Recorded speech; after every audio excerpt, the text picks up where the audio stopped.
শুভ সকাল। আমন্ত্রণ জানাচ্ছি সংবাদ পর্যালোচনা ভিত্তিক RTVর নিয়মিত আয়োজন আজ পত্রিকায়। সঙ্গে আছি মাইদুর রহমান রুবেল। এই অনুষ্ঠানের মাধ্যমে আমরা দেশের উল্লেখযোগ্য জাতীয় দৈনিকের অন্যতম শিরোনামগুলো আপনাদের জানানোর চেষ্টা করি। একই সাথে খবরের পেছনের খবর ও তা নিয়ে বিশ্লেষণ শুনি। সংবাদ বিশ্লেষণে আজ যোগ দিচ্ছেন বাংলাদেশ প্রতিদিনের নির্বাহী সম্পাদক মঞ্জুরুল ইসলাম। জনাব মঞ্জুরুল ইসলাম, আপনাকে ধন্যবাদ, স্বাগত আমাদের অনুষ্ঠানে। দর্শক, অনুষ্ঠানটি ফেসবুক ও ইউটিউবে সরাসরি সম্প্রচার হচ্ছে। আলোচনায় যাওয়ার আগে দেশের প্রধান প্রধান জাতীয় দৈনিকের শিরোনামগুলো দেখে নেব। আমার হাতে প্রথমে আছে দৈনিক যুগান্তর। যুগান্তর প্রধান শিরোনাম করেছে, বেশিরভাগ সুপারিশের সমর্থন, ঐক্যমত কমিশনের সঙ্গে বিএনপির প্রথম পর্যায়ের বৈঠক শেষ। সায়েন্স ল্যাব এলাকা রণক্ষেত্র, আহত 15, ঢাকা ও সিটি কলেজ শিক্ষার্থীদের সংঘর্ষ। পৃথিবীর আশার বাতিঘর হতে চায় বাংলাদেশ, আর্থনা শীর্ষ সম্মেলনে প্রধান উপদেষ্টা। দৈনিক প্রথম আলো, বেশ কিছু মৌলিক বিষয়ে একমত হয়নি বিএনপি, জাতীয় ঐক্যমত কমিটি। তারা আরো শিরোনাম করেছে, শুল্ক যুদ্ধে কমবে বিশ্ব অর্থনীতির প্রবৃদ্ধি, প্রভাব পড়বে দেশেও। IMF এর পূর্বাভাস, কাশ্মীরে পর্যটকদের উপর হামলা, অন্তত 20 জন নিহত। দৈনিক সমকাল প্রধান শিরোনাম করেছে, গ্যাস বিদ্যুৎ সারে ভর্তুকি বেড়ে লাখ কোটি টাকা, 5 বছরের ব্যবধানে ভর্তুকি 5 গুণ। ভর্তুকি কমাতে চাপ রয়েছে IMF এর। রাউজানে 2 দিনের মাথায় যুবদল কর্মী খুন, 5 জেলায় আরও 5 হত্যা। নিরাপদ লিডের খোঁজে বাংলাদেশ। দৈনিক কালের কণ্ঠ, 2 GPA পেয়েও ফেল 1.25 লাখ। ঢাকা বিশ্ববিদ্যালয়ের ভর্তি পরীক্ষা আবেদন করা হয়েছে, যা তার চেয়েও দেখা গেছে যে মেধা যাচাইয়ের টিকছে না। মুখস্থ বিদ্যা সরকারের সাফল্য দেখাতে বাড়ানো হতো GPA 5। শিক্ষকদের বাধ্য করা হতো খাতায়। বিশ্ববিদ্যালয়ের ভর্তি পরীক্ষায় শিক্ষার মূল প্রকৃত মানের চিত্র প্রকাশ পেয়েছে। অদৃশ্য শত্রু ও শক্তিগুলোকে এখনো দৃশ্যমান হচ্ছে বলেছেন তারেক রহমান। ভারতের সঙ্গে ব্যবসা বাণিজ্যের ধস, মার্চে আমদানি কমেছে 84.88%। ভারতে বাংলাদেশি কার্ডের ব্যবহার কমেছে 73.15%। ভারত থেকে বছরে 10 থেকে 13 বিলিয়ন ডলারের পণ্য আমদানি, রপ্তানি 2 বিলিয়ন ডলারের পণ্য। দৈনিক আমার দেশ প্রধান শিরোনাম করেছে, ডাকাতির নির্বাচনে 3 CEC এখনো অধরা, কেউ আইনের ঊর্ধ্বে নয় বলেছেন ইফতেখারুজ্জামান। 2018 সালের নির্বাচনে বেশি জালিয়াতি হয়েছে বলেছেন বদিউল আলম। কথা বলতে চান না বলে ফোন কেটে দেন হাবিবুল আউয়াল। তদন্তে সহযোগিতা করতে চান সাবেক কমিশনার রফিকুল। ইসরায়েলি হামলায় আগুনে পুড়ে 11 ফিলিস্তিনের মৃত্যু। প্রথমবারের মতো উন্নয়ন বাজেটে বড় কাটছাট, কমছে 35,000 কোটি টাকা। দৈনিক বণিক বার্তা, ঐক্যমতে আটকে আছে জনপ্রশাসন সংস্কার কার্যক্রম। পোপ ফ্রান্সিসের শেষকৃত্য শনিবার, অংশ নেবেন doctor Yunus. The daily star প্রধান শিরোনাম করেছে, life term or death penalty for culprit, enforcement disappearance. Interpol issues red notice for x IGP বেনজির। এই ছিল আমাদের হাতে দৈনিক শিরোনামগুলো দৈনিক পত্রিকার। এখনো যেটি দেখা গেছে যে জাতীয় ঐক্যমত্য কমিশনের সাথে বিএনপির 3 দিনের বৈঠক গতকাল শেষ হয়েছে, এবং 3 দিনের বৈঠক শেষ হলেও মৌলিক বিষয়ে এখনো ভিন্নতা কাটেনি। নিশ্চয়ই দেখেছেন যে জাতীয় ঐক্যমত কমিশনের সাথে অন্তত বিএনপি সহ সম্ভবত 12টি দল ইতিমধ্যে বৈঠক করেছে, আরও বেশ কিছু দল বৈঠক করবে, কিন্তু ঐক্যমত মূল বিষয় এখন পর্যন্ত কাটেনি। তবে বিএনপি বিভিন্ন বিষয়ে তারা বলেছেন যে তারা একমত যেসব প্রস্তাব এসেছে। এই বিষয়টাকে আপনি আসলে কিভাবে দেখছেন? ধন্যবাদ আপনাকে। এই পর্যন্ত আমরা রাজনৈতিক দলের সাথে ঐক্যমত কমিশনের যে বৈঠকগুলো ধারাবাহিক বৈঠক হয়েছে, তার মধ্যে বিএনপি 3 দফা বৈঠক করেছে। 3 দফা বৈঠকের মধ্যে অনেকগুলোতেই কিন্তু ঐক্যমত হয়েছে। নিশ্চয়ই মৌলিক কিছু বিষয়ে ঐক্যমত হওয়াটা কিন্তু খুব ডিফিকাল্ট, কারণ আপনার সংবিধান বিষয়ে ঐক্যমত কমিশন যা চায় বিএনপি সেটা চাবে না, এটি স্বাভাবিক, খুব স্বাভাবিক।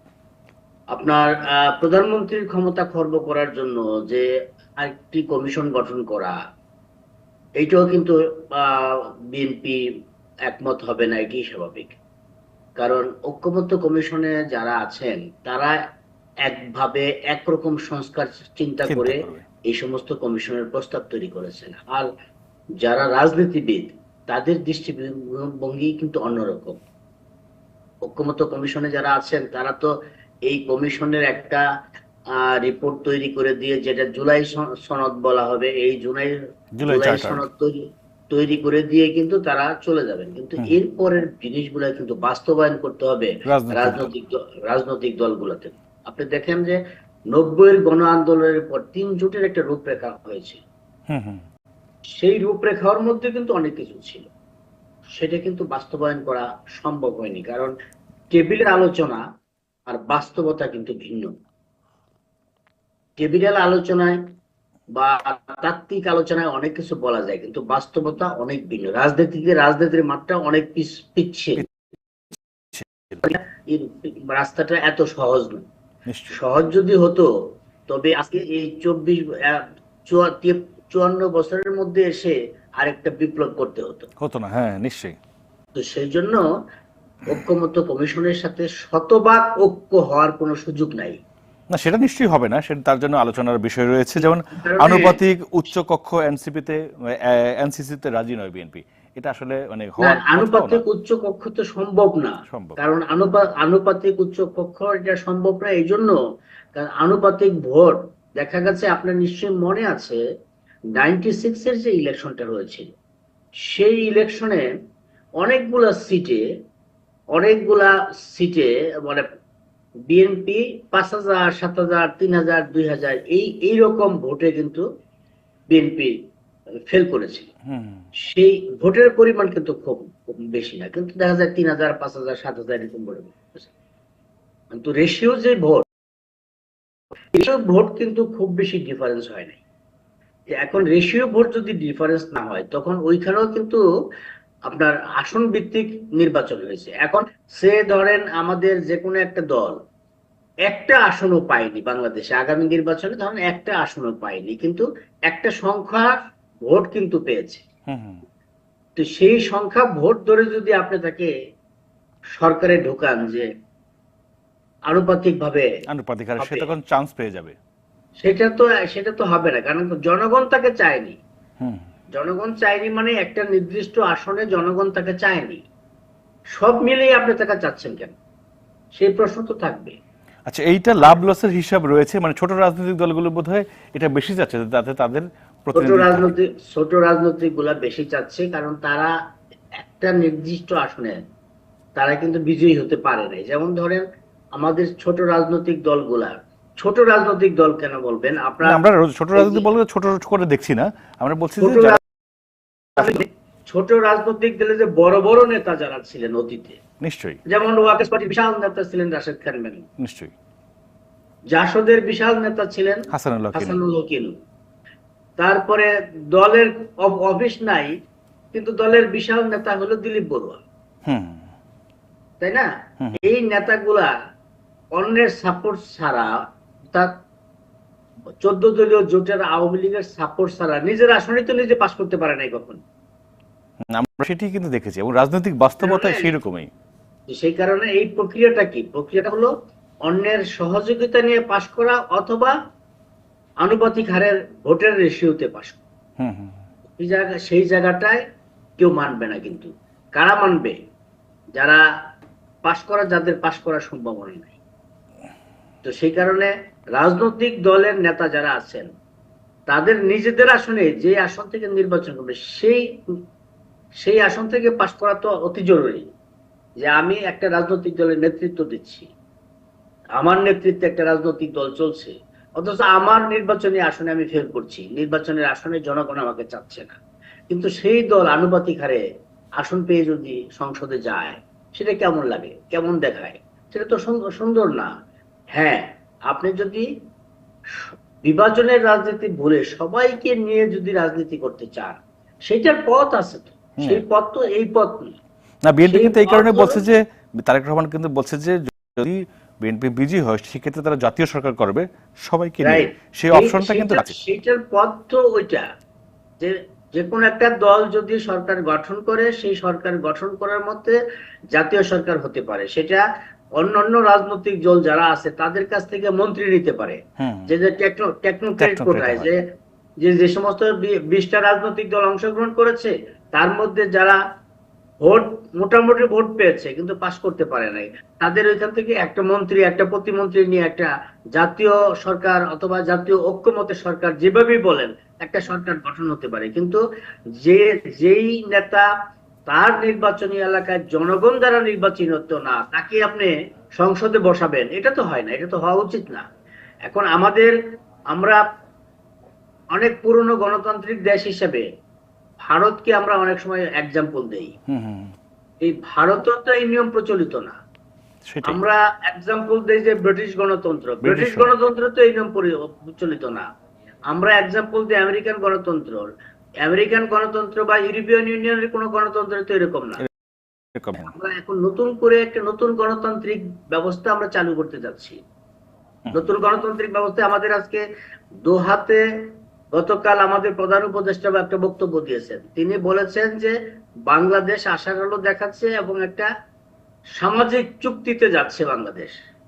সামাজিক চুক্তির কথা বলে তিনি অনেক কিছু বলেছেন যে এই বিষয় নিয়ে সামাজিক চুক্তি, তার মানে কি আমাদের রাজনৈতিক যে ইতিহাস, আমাদের গণতান্ত্রিক যে ইতিহাস, যে কমিউনিজম থেকে শুরু করে সোশ্যালিজম থেকে শুরু করে তারপরে ডেমোক্রেসির যে উত্তরণ, গণতন্ত্রের যে উত্তরণ, সেই উত্তরণে আমরা নাই। সেই উত্তরণ থেকে আমরা এখন চলে যাচ্ছি সামাজিক চুক্তিতে, সেটাও গণতন্ত্রের আরেকটা ফর্ম হয়ে যাচ্ছে। আমরা নতুন নতুন দিকে যাচ্ছি। আমাদের এখানে আমরা গতানুগতিক গণতন্ত্রের যে অবস্থা, ভোটের গণতন্ত্রের যে অবস্থা, সেই জায়গা থেকে সরে সামাজিক চুক্তিতে যাচ্ছি। এতদিন প্রফেসর ইউনূস সাহেবের কাজ ছিল এবং ওনার আইডিয়া ছিল সামাজিক চুক্তি, এখন উনি নতুন আইডিয়ায় যাচ্ছেন সামাজিক চুক্তি। সামাজিক ব্যবসা থেকে সামাজিক চুক্তি। এখন সামাজিক চুক্তিটাও তিনি দোহাতে এটা ওপেন করেছেন। এখন আমরা পরবর্তীতে দেখতে চাই সামাজিক চুক্তির গণতান্ত্রিক অবস্থা কোন দিকে যায়। আপনারা বসে অন্তর্বর্তীকালীন সরকার ঐক্যমত কমিশন বসে যেই চুক্তিটা, সেটা কি সামাজিক চুক্তি নাকি সবার মত অ্যাকোমোডেট করে যে সনদ তৈরি হবে সেটা সামাজিক চুক্তি? আপনি অর্পিত করবেন নাকি সবার মতকে অ্যাকোমোডেট করবেন? আপনি যদি চাপিয়ে দেন যে এটা করতে হবে, এটা না করলে নির্বাচন দেওয়া যাবে না, এরকম চাপানোর প্রক্রিয়া যদি হয়, ইচ্ছাটা যদি এরকম হয় যে আমরা যা যা বলছি, যেভাবে যেভাবে চুক্তি করতে বলছি, যেভাবে যে সমস্ত সংস্কার করতে বলছি, সেগুলা না করলে, সামাজিক চুক্তি না হলে বা একটা জুলাই সনদ এইভাবে না হলে, ঐক্যমত কমিশন যা যা বলছে তার সাথে একমত না হলে নির্বাচন হবে না। বিষয়টা যদি এইরকম হয় তবে কিন্তু এই ঐক্যমত কেউ মানবে না।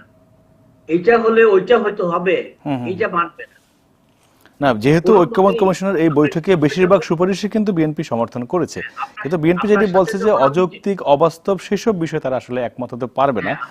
আপনার সাথে যখন আমি টেবিল টকে বসবো তখন আমার শতভাগ বক্তব্য আপনি মানতে হবে, এটা আমিও আশা করব না, আপনিও আশা করবেন। কাছাকাছি গিয়ে একটা সমঝোতায় আসতে হবে। যদি সেই সমঝোতাটা কাছাকাছি অবস্থায় না হয়, যদি মনে করা হয় যে আমি যেটা বলবো সেটাই মানতে হবে, তবে এই অবস্থায় অনেক দূর যাবে। কিন্তু এই আলোচনা শেষ হবে না। যার যার অবস্থানে যদি অনড় থাকে শেষ হবে না, সেটা ছাড় দিতে হবে উভয় পক্ষ। এছাড়া অনড় থাকলে তো আসলে সমস্যার সমাধান হবে না। যেমন যে কথাটি বলেছে যে দলীয় প্রধান হতে পারবে না প্রধানমন্ত্রী, এটাতে বিএনপি এই প্রস্তাবে না করেছে। দলীয় প্রধান কেন প্রধানমন্ত্রী হতে পারবে না, এটা একটা বিষয় বলেছে। আবার যেটি বলেছে যে একজন প্রধানমন্ত্রী পরপর দুইবারের বেশি হতে পারবে না। তো বিএনপি বলছে যে পরপর দুইবারের পর সে বিরতি দিয়ে যদি দল চায় বা মানুষ চায় সেখানে হতে পারবে, এরকম বিষয়গুলো চলে আসে। মেনে নিয়েছে বিএনপি, কেন অন্যরাও মেনে নেবে যে পরপর দুইবারের পরে গ্যাপ দিয়া হচ্ছে। তো আমার মালয়েশিয়াতে হচ্ছে না, মাহাথির মোহাম্মদ আসছে না, পরে লম্বা সময় গ্যাপ দিয়ে বিরতি দিয়ে এসেছে, লম্বা সময় গ্যাপ দিয়ে তো উনি এসেছেন। আমেরিকাতে ট্রাম্পও তো গ্যাপ দিয়ে এসেছেন। তো আমরাও তো আমাদের দেশের ডেমোক্রেসিতেও এটা ইন্ট্রোডিউস হলে সমস্যা নাই তো, আমরা তো মেনে নিব। না, বিএনপি সেটাই বলছে যে পরপর দুইবারের বেশি নয়।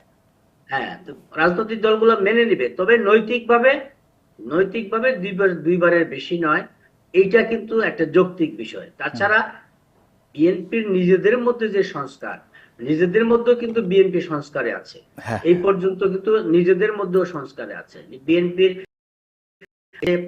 জিয়াউর রহমানের 19 দফা রাজনীতি, 19 দফা রাজনীতি থেকে এখন 31 দফা চলে আসছে। একটা এজেন্ডা নিয়ে আসছেন, এটা তো সংস্কারের একটা অংশ। নিশ্চয়ই। এই সংস্কারের অংশ প্রত্যেকটা রাজনৈতিক দলের মধ্যে, কিন্তু সময়ের সাথে মিল রেখে যদি সংস্কার না হয় তো দলও ক্ষতিগ্রস্ত হবে, দেশও ক্ষতিগ্রস্ত হবে। না, সে সময়ের কারণে সাথে তাল মিলিয়ে চলতে হবে নিশ্চয়ই। সময়ের সাথে তাল মিলিয়ে চলতে না পারলে তো আসলে পিছিয়ে পড়বে, এটাই স্বাভাবিক, খুব পিছিয়ে স্বাভাবিক। পড়বে। তো সে কারণে এখন আরেকটা বিষয়ে এখন আপনি দেখেন যে এখন হচ্ছে চরম ডিজিটালের যুগ, হুম হুম চরম ডিজিটালের যুগ এখন। এই চরম ডিজিটালের যুগের সাথে কিন্তু আপনাকে অনেক কিছু মানিয়ে চলতে হবে, অনেক কিছু নতুন করে আপনাকে চিন্তা করতে হবে। মানদাতার আমলের চিন্তা, গতানুগতিক চিন্তা করে যদি আপনাকে এক জায়গায় বসে থাকেন, সেইটা কিন্তু জনগণ মানবে না। আপনি মনে করতেছেন যে জনগণ তো অত কিছু জানে না। হুম সবার হাতে হাতে একটা করে টেলিভিশন। এই হুম। যে মোবাইল ফোনে, স্মার্টফোনে ইউটিউব সব পেয়ে ফেসবুকের যাচ্ছে। কারণে প্রত্যেকের হাতে হাতে যে মোবাইল, দেখা গেছে যে বিভিন্ন ইউটিউব কন্টেন্ট যারা ক্রিয়েট করে বা সোশ্যাল ইনফ্লুয়েন্সার যারা আছে, তারা নিজেদের মতো করে একটা কন্টেন্ট তৈরি করে, যেটা একটা বক্তব্য দিয়ে সেই কন্টেন্টটা তৈরি করে হাজার হাজার ভিউ হচ্ছে। সেই বক্তব্যটা সঠিক কি সঠিক না, সেই কন্টেন্টটা সঠিক কি সঠিক না, সেটা কিন্তু কেউ বিবেচনা যাচাই করছে করে না। হ্যাঁ। এবং যাচাইও করছে না। সেই কন্টেন্টটা কিন্তু সারা দুনিয়া ঘুরতেছে। হুম। আপনি দেখেন যে পরিমাণ, কালকে আমরা দেখলাম যে একটা ভিডিও দেখেছি।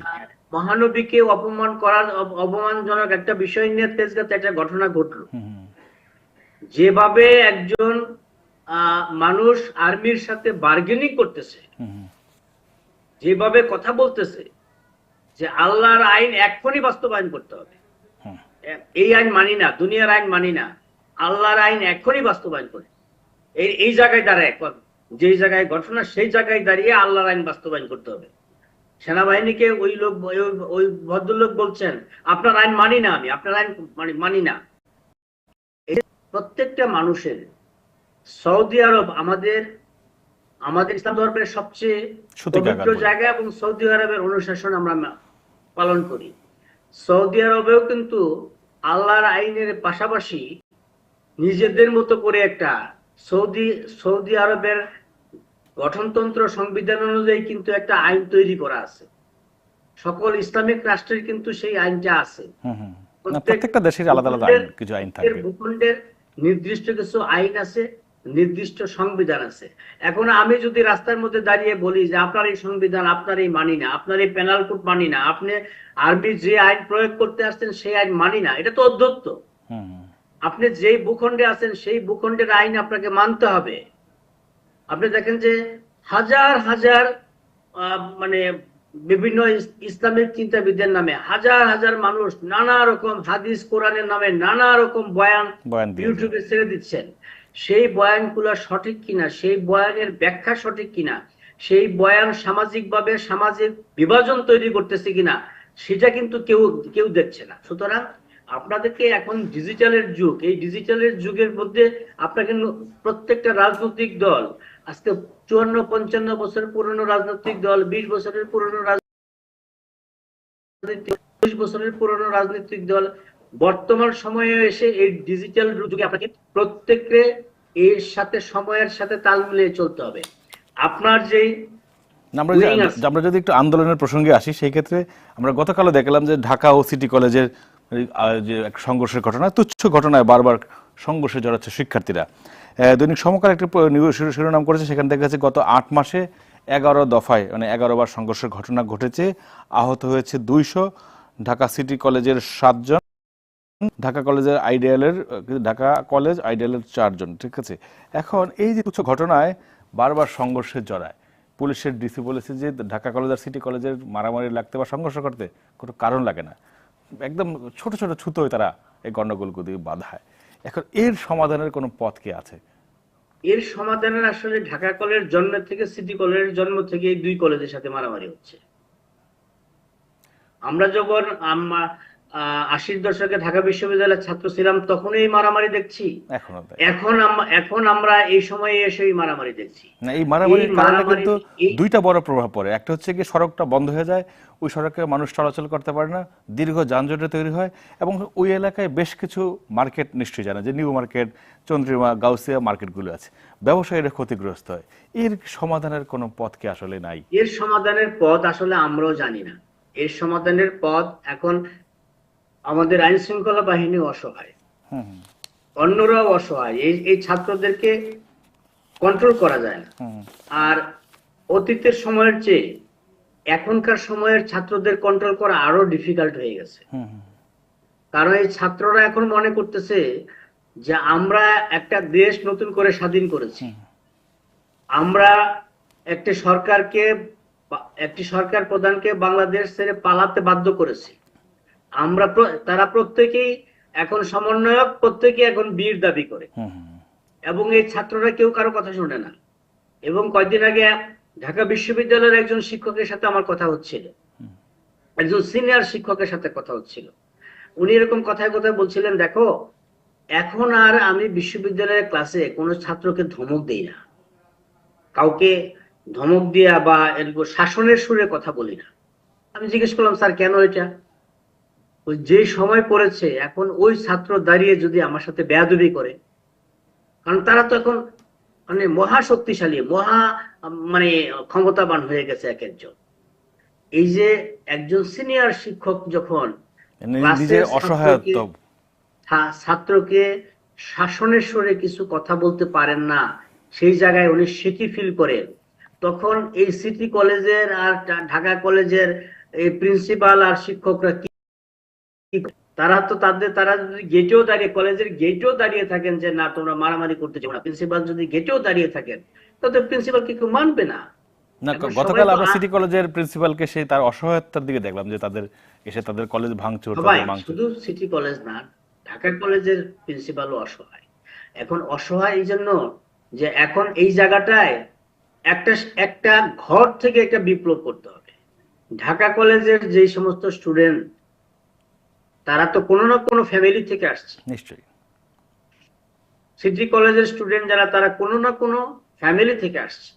প্রত্যেক ফ্যামিলি যেটা বাবা মা, তারা তাদের সন্তানকে বোঝাতে হবে যে তোমরা নিজেরা ঢাকা কলেজে বা সিটি কলেজের মতো শিক্ষা প্রতিষ্ঠানে পড়তে গেছো, তোমরা মারামারি করতে যেও না। একটা তুচ্ছ ঘটনা নিয়ে তোমরা মারামারিতে অংশ নিও না।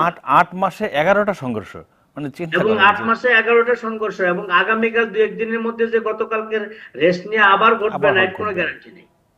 সেই কারণে এখন প্রত্যেকটা ফ্যামিলি থেকে, গার্জিয়ান লেভেল থেকে যদি আপনার সেই সচেতনতা তৈরি না হয়, শুধু পুলিশ দিয়ে, শিক্ষা প্রতিষ্ঠানের আইন দিয়ে, শিক্ষা প্রতিষ্ঠানের ছাত্রদের শিক্ষক দিয়ে এইটা আপনি ফেরাতে পারবেন না। এই দুইটা কলেজের কারণে এই এলাকার মানুষের ব্যবসা প্রতিষ্ঠানের বছর ক্ষতি হচ্ছে। এবং এই এলাকার এখন তো হলো দুই কলেজের বিভিন্ন কারণে এই এলাকার আরেকটা সমস্যা হলো এই দুই কলেজের ছাত্রদের চাঁদাবাজি, নীরবে নিভৃতে তারা চাঁদাবাজি করে যাচ্ছে এই নিউ মার্কেট, গাউসিয়া, এই সমস্ত এবং এলিফ্যান্ট রোডের বিভিন্ন এলাকার মার্কেট গুলোতে। এইটাও কিন্তু ওই এলাকার ব্যবসায়ীদের সাথে কথা বললে বোঝা যায় তারা কতটা অসহায় অবস্থার মধ্যে আছে। সুতরাং এই জায়গাটায় সামাজিক আন্দোলন না হলে, ঘর থেকে যদি আন্দোলন না হয়, প্রত্যেক গার্জিয়ান যারা সিটি কলেজের সন্তান পাঠিয়েছেন, যারা ঢাকা কলেজের সন্তান পাঠিয়েছেন, তারা যদি তাদের সন্তানকে এই জায়গাটায় মানে উদ্বুদ্ধ না করে যে তোমরা মারামারি করতে কিন্তু এই শিক্ষা প্রতিষ্ঠানে যাও নাই, তোমরা চাঁদাবাজি করতে যাও নাই, তোমরা শিক্ষার জন্য গিয়েছো, এই জায়গাটায় যদি সবাই একত্রিত না হই, তবে শুধু শিক্ষা প্রতিষ্ঠান, শুধু আইন শৃঙ্খলা বাহিনী দিয়ে এই দুই কলেজ এবং আরেকটা আইডিয়াল কলেজ তার পাশে, এই এখন তো দুই কলেজ, কখনো কখনো 3 কলেজ তিন একত্র কলেজ হয়ে হয়ে যায়। যায় দেখছি। এই জায়গাটার সমস্যার সমাধান হবে না। আর এর সাথে আরেকটা জিনিস আপনি যোগ করতে চাই, আপনি দেখবেন যে এই যে রাস্তা দখল করার যে সংস্কৃতি গড়ে উঠেছে, রাস্তা দখল করলেই আন্দোলন জমে ওঠে, রাস্তা দখল করলেই সবকিছু হয়ে যায়, রাস্তা দখল, তারপরে কাফনের কাপড় এত সস্তা হয়ে গেছে এখন, কাফনের কাপড়, কাপড়ের মিছিল করে কাপড়ের কাপড়, দিয়েছে। কাপড়ের কাপড়ে নেমে যায়, কি বীর এক একজন। আন্দোলন করতে পারি না, কিন্তু কাফনের কাপড় পরে প্রশাসনকে ভয় দেখাই।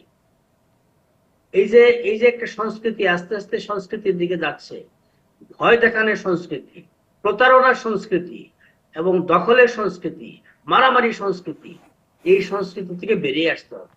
এই সংস্কৃতি থেকে বেরিয়ে না আসলে এই শিক্ষা প্রতিষ্ঠানে যথাযথ শিক্ষাও হবে না, শিক্ষা প্রতিষ্ঠানের শৃঙ্খলাও হবে না। না, ওই দিন আপনার কথা সূত্র ধরে বলছি, ঢাকা ইউনিভার্সিটির এক শিক্ষকের কথা হচ্ছিল, সে বলে ছাত্ররা এখন আর সালাম আদব খুব একটা দেয় না, মানে খুবই কালে বদলে সালাম দেয়। স্বাভাবিক, কারণ আগে যেই কিন্তু ছাত্র আমরা শিক্ষকদের দেখলে যে সালাম দিতাম, সেটা এখন নাকি খুব একটা হয় না, রেওয়াজই নাই, না না অ্যাজ ইউজুয়াল হয়ে গেছে। শোনেন, এবং এই আমি কারণেই আপনাকে আমরা আরো একটা রিপোর্ট দেখেছি, দৈনিক কালবেলায় 2 জিপিএ পেয়েও সেরা ফেল 1.25 লাখ। বিশ্ববিদ্যালয়ে ভর্তি পরীক্ষায় গিয়ে কিন্তু তার প্রভাব পড়ে। এসএসসি এইচএসসিতে আমরা দেখেছি যে জিপিএ 5 গোল্ডেন জিপিএ, কিন্তু পরীক্ষা দিতে গিয়ে আমরা সেটি আগেও দেখেছি যে ইংলিশে বোধহয় চান্স পেয়েছিল মাত্র 6 জন, এই ঘটনাও আমরা দেখেছি। এবং এইটাই আজকে এই শিক্ষার এই প্রভাব কিন্তু এই বিশ্ববিদ্যালয়ে গিয়ে ঠিকই পড়ছে। দুইটা জিপিএ পাওয়া কিন্তু ফেল করেছে 1.25 লাখ ঢাকা বিশ্ববিদ্যালয়ে ভর্তি পরীক্ষায়। এবং এটার কারণ হলো গত 15 বছরে বোর্ডের চেয়ারম্যানদেরকে ইনস্ট্রাকশন দেওয়া হতো যে কাউকে ফেল করানো যাবে না, সবাইকে সেটি পাস উঠে এসেছে। শিক্ষকদের বাধ্য করা হতো খাতায় ওভার মার্কিং এ, তারপর সবাইকে পাস করাই দিতে হবে। সরকারের সাফল্য দেখাতে বাড়ানো জিপিএ 5। সবাইকে পাস করাইতে হবে, সেই কারণে শিক্ষকরা পাস করাইতে বাধ্য হতো। যে সমস্ত নীতি নৈতিকতা সম্পন্ন শিক্ষক ছিলেন তারা খাতার মানের উপর নাম্বার দিতেন। পরবর্তীতে বোর্ডের চেয়ারম্যান অথবা প্রধান পরীক্ষক যিনি থাকেন সাবজেক্ট অনুযায়ী, তিনি ওই শিক্ষককে ডেকে ওই খাতাকে আবার পুনর্মূল্যায়ন করে অতিরিক্ত নাম্বার দেওয়া হতো। এরকম অনেক ঘটনা ঘটেছে। তো এখন যারা লেখাপড়া না করে অতিরিক্ত নাম্বার পেত, যে সমস্ত শিক্ষার্থীরা যারা মুখস্থ বিদ্যা করে যে সমস্ত অতিরিক্ত নাম্বার পেত, এখন মুখস্থ বিদ্যা করে নির্দিষ্ট কিছু কোশ্চেন করে হয়তো এসএসসি এবং এইচএসসি তে ভালো রেজাল্ট করে ঢাকা বিশ্ববিদ্যালয়ে ভর্তি পরীক্ষায় অংশ নেওয়ার মতো যোগ্যতা অর্জন করেছে, কিন্তু ভর্তি পরীক্ষার তো একটা নির্দিষ্ট মানদণ্ড আছে, সেই মানদণ্ডে উত্তীর্ণ হতে পারেনি। শুধু আপনার এসএসসি এবং এইচএসসি তে জিপিএ 5 পেয়ে আপনার ঢাকা বিশ্ববিদ্যালয়ে ভর্তি হতে পারে নাই, এটা শুধু নতুন রেকর্ড না। ঢাকা বিশ্ববিদ্যালয়ের এখন দেখা যাচ্ছে, কয়েকদিন পরে হয়তো বেরোবে, এখন প্রক্রিয়া গুলো চলছে, বহু ছাত্র যাদেরকে ফার্স্ট ক্লাস দেওয়া হয়েছে তাদেরকেও রাজনৈতিক বিবেচনায় ফার্স্ট ক্লাস দেওয়া হয়েছে, তাদেরকেও মুখ দেখে ফার্স্ট ক্লাস দেওয়া হয়েছে। এরকম অনেক ঘটনা এখন বেরিয়ে আসছে। তো যারা মুখ দেখে ফার্স্ট ক্লাস পায়, যাদেরকে মুখ দেখে ফার্স্ট ক্লাস দেওয়া হয়, খাতা দেখে না মুখ দেখে, তারা শিক্ষক হিসেবে পরবর্তী সময়ে ম্যাক্সিমামই তো আমরা দেখি যে ভালো ছাত্ররা ঢাকা বিশ্ববিদ্যালয়ে যারা ফার্স্ট ক্লাস ফার্স্ট হয় তাদেরকে শিক্ষক হিসেবে পরবর্তী সময়ে নেওয়া হয়। তো যাদেরকে মুখ দেখে ফার্স্ট ক্লাস ফার্স্ট করা হয়েছে, সে পরবর্তী সময়ে শিক্ষক হয়ে কি দিবে জাতিকে, এই ছাত্রকে কি দিবে? যেটা আপনি বলছিলেন যে ঢাকা বিশ্ববিদ্যালয়ের এক শিক্ষকের কথা, যে এখন সালাম আদাব দেয় না, সালাম আদাব কিভাবে দিবে? আমি আরেকটা এক্সাম্পল আপনাকে দেই। ঢাকা বিশ্ববিদ্যালয়ের শিক্ষক বা ঢাকা বিশ্ববিদ্যালয়ের একজন ছাত্র এই ক্যাবিনেটের মানে উপদেষ্টাদের মধ্যে ছিলেন।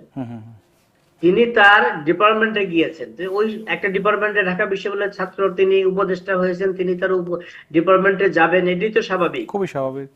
তিনি যখন ওই ডিপার্টমেন্টে গেলেন, যাওয়ার পরে সকল শিক্ষকরা তাকে অভিনন্দন জানালো এবং তাকে বসলো, কারণ এটা খুব স্বাভাবিক যে একটা ডিপার্টমেন্ট থেকে একজন উপদেষ্টা, এটা ওই ডিপার্টমেন্টের এবং শিক্ষকদের গর্ব করার এই বিষয়। মজার ব্যাপার হলো ওই ডিপার্টমেন্টের একজন সিনিয়র শিক্ষক ওই বৈঠকে ওই ছাত্রকে বলতেছে, ওই উপদেষ্টাকে বলতেছে যে দেখো অমুক, আমরা তো ডিপার্টমেন্টে কিছু শিক্ষক নিব, তো শুধু ভালো মার্কস পেলেতে হবে না, এই আরো অনেক কিছু লাগে, বিষয়গুলো তুমি একটু দেখে দিও। শিক্ষক একজন সিনিয়র মেরুদণ্ড বলে কিছু যে নাই, মানে মোস্ট সিনিয়র শিক্ষক, তিনি তার ছাত্রকে উপদেষ্টাকে বলতেছেন যে শুধু ভালো মার্কস পেলেতে হবে না, আরো অনেক কিছু লাগে, তুমি এটা দেখে দিও। মানে শিক্ষাই জাতির মেরুদণ্ড আমরা পড়ে আসছি, কিন্তু সেই মেরুদণ্ড তো শিক্ষকরাই ভাঙছে। আমরা ওই শিক্ষকের মানে আমরা কোথায় গিয়েছি? এই যে অবস্থা, এই অবস্থা শুধু একদিনে তৈরি হয় নাই, গত 15 বছরে যেমন তৈরি হয়েছে, এখন আবার নতুন করে তৈরি হচ্ছে। এখন আবার কেউ ছুটছেন রাজনৈতিক দলের পিছনে, কেউ ছুটছেন আবার ছাত্রদের পিছনে। কে ডিন হবেন, কে ডিপার্টমেন্টের চেয়ারম্যান হবেন, কে অ্যাসোসিয়েট প্রফেসর থেকে প্রফেসর হবেন, এখন এটা ছাত্রদের পিছনে ঘুরছেন এখন শিক্ষকরা। এই যে আগে ছাত্র দল, যুব দল, ছাত্রলীগ এদের পিছনে ঘুরতো, এবং এইভাবে ঘুরে নিজেদের প্রমোশন, নিজেদের প্রভোস্ট হওয়া, প্রক্টর হওয়া, ডিপার্টমেন্টের চেয়ারম্যান হওয়া, ডিন হওয়া, এরকম হয়েছে। এখন এখন ঢুকছে নতুন ছাত্রদের, বিপ্লবীদের নতুন সংগঠন এনসিপির নেতাদের পিছনে, আর ছাত্র সমন্বয়কদের পিছনে। তো শিক্ষকদের মানদণ্ড যদি এই হয়, মানে শিক্ষকরাই শিক্ষকের শিক্ষার মানকে আরো ডুবাচ্ছে। গত 15 বছরের ধারাবাহিকতা সেটি দেখেছি যে আমরা শিক্ষা জাতির যে মেরুদণ্ড, 15 বছর ধারাবাহিকতায়, আমি তো 15 বছর ধারাবাহিকতা মানবো না বলে তো বিপ্লব ঘটেছে নিশ্চয়ই। সেটা যদি আমি এখন কন্টিনিউ করি তো আমার বিপ্লব কি হলো? এতগুলা মানুষের কেন জীবন দিল? এতগুলা মানুষ কেন এখনো আহত হয়ে হাসপাতালে কাতরাচ্ছে? সেটার তো মূল্যায়ন করতে হবে। এখন আমি যদি আবার সে আগের জায়গায় চলে যাই, শিক্ষার মান যদি এইভাবে নষ্ট হয়, শিক্ষকরাই যদি নষ্ট করেন, আমরা কোথায় যাব? সেটা নিশ্চয়ই দুঃখজনক। কোথায় যাবে? আর একটা গুরুত্বপূর্ণ বিষয় সেটা হচ্ছে ভারতের সঙ্গে ব্যবসা বাণিজ্যে ধস। 5 আগস্টের পর সেটি নিশ্চয়ই আমরা খুব ভালোভাবে লক্ষ্য করেছি। বাংলাদেশের সাথে ভারতের যে দীর্ঘদিনের ব্যবসা বাণিজ্যের সম্পর্ক ছিল সেখানে ধস নেমেছে। মার্চে আমদানি কমেছে 84.88%। বাংলাদেশে ভারতে বাংলাদেশি কার্ডের ব্যবহার কমেছে 73.15%। ভারত থেকে বছরে 10 থেকে 13 বিলিয়ন ডলারের পণ্য আমদানি হচ্ছে, এখনো রপ্তানি $2 বিলিয়ন পণ্য। এই যে ভারত বাংলাদেশের ব্যবসা বাণিজ্য, এর একটু প্রভাব কি অর্থনীতিতে পড়বে কিনা? হ্যাঁ, অর্থনীতিতে পড়বে। ভারত বাংলাদেশের সম্পর্কটা শুধু দুই দেশের প্রতিবেশী সম্পর্ক না, দুই দেশের ব্যবসায়িক সম্পর্ক আছে। এবং আমাদের দেখেন, এই যে আরেকটা বিষয়, আমাদের যে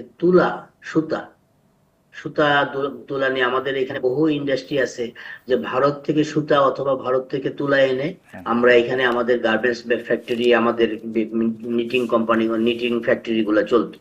এখন দুই দেশের সম্পর্কটা নষ্ট হয়ে গেছে, আস্থার সংকট চলছে। আস্থার সংকটের কারণে আমাদের শিপমেন্ট তারা বন্ধ করে দিয়েছে। আমাদের এখানে তাদের কার্যক্রম ছিল সেটাও তারা বন্ধ করে দিয়েছে। বাংলাদেশের এখন শুধু কিছু রোগী যাচ্ছে ভারতে ব্যবসা করার জন্য, কিন্তু স্বাভাবিক আসা যাওয়া সেটাও কিন্তু নাই। তো দুই দেশের সম্পর্কে এই জায়গায় যে তলানির মধ্যে চলে গেছে, এইটার সাথে ব্যবসারও কিন্তু সম্পর্ক আছে।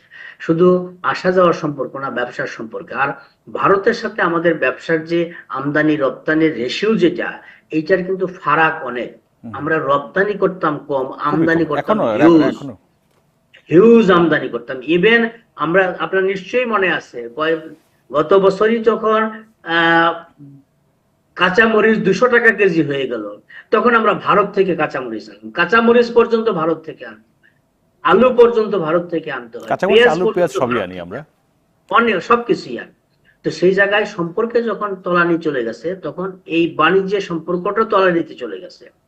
আস্থার সংকট যতক্ষণ পর্যন্ত আপনার স্বাভাবিক অবস্থায় না আসবে, যতক্ষণ পর্যন্ত আস্থার সংকটের পাশাপাশি দুই দেশের বন্ধুত্বের সম্পর্কে ফিরে না আসবে, ততক্ষণ পর্যন্ত ব্যবসায়িক সম্পর্কটা আরো তলানিতে যাবে।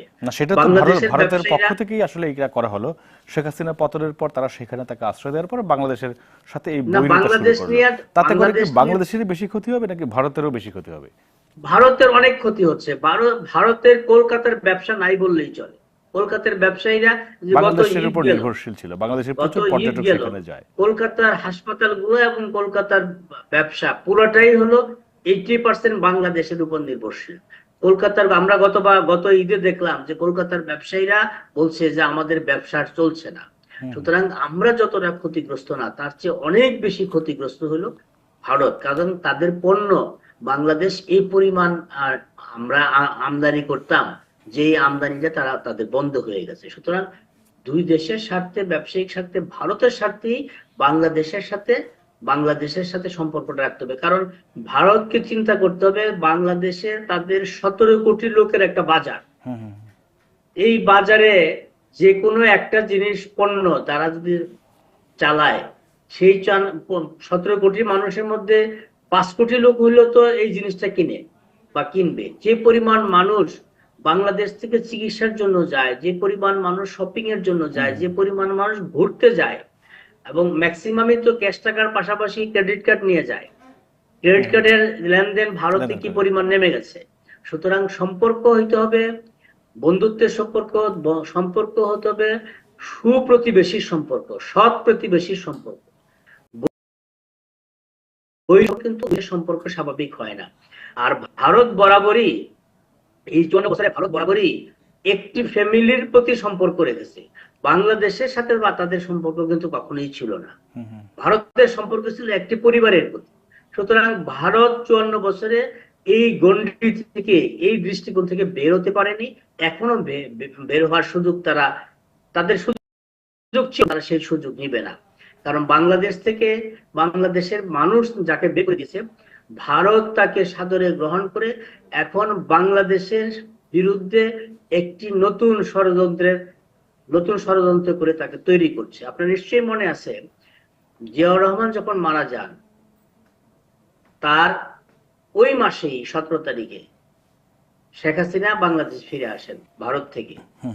শেখ হাসিনা 17 তারিখে আসেন, ঠিক তার 13 দিনের মাথায় জিয়াউর রহমান চিটাগাঙে খুন হন। এখন বিএনপি থেকে শুরু করে অনেকেই বলছেন বিভিন্ন সময়, তবে কি এই খুনের সাথে শেখ হাসিনার কোনো ইনভলভমেন্ট আছে? কারণ সেটি আসলে অনেকেই বলছে যে শেখ হাসিনাকে যারা পুনর্বাসনের চেষ্টা করেছে তাকে প্রাণ দিতে হয়েছে। যাই হোক, জনাব মঞ্জুরুল ইসলাম, আপনাকে অসংখ্য ধন্যবাদ আমাদের সাথে থাকার জন্য। ভারত নিজের নাকেটে অন্যের যাত্রা ভঙ্গ করতে চাইলে আসলে অন্যের আর কি করার থাকে। আমাদের সাথে থাকার জন্য আপনাকে অসংখ্য ধন্যবাদ। আজ পত্রিকা অনুষ্ঠানটি এখানেই শেষ করছি। প্রতিদিন সকাল 9টায় আরটিভিতে প্রচারিত হচ্ছে। অনুষ্ঠানটি দেখার আমন্ত্রণ রইল। সুস্থ থাকুন, নিরাপদে থাকুন আর আরটিভির সঙ্গেই থাকুন। ধন্যবাদ।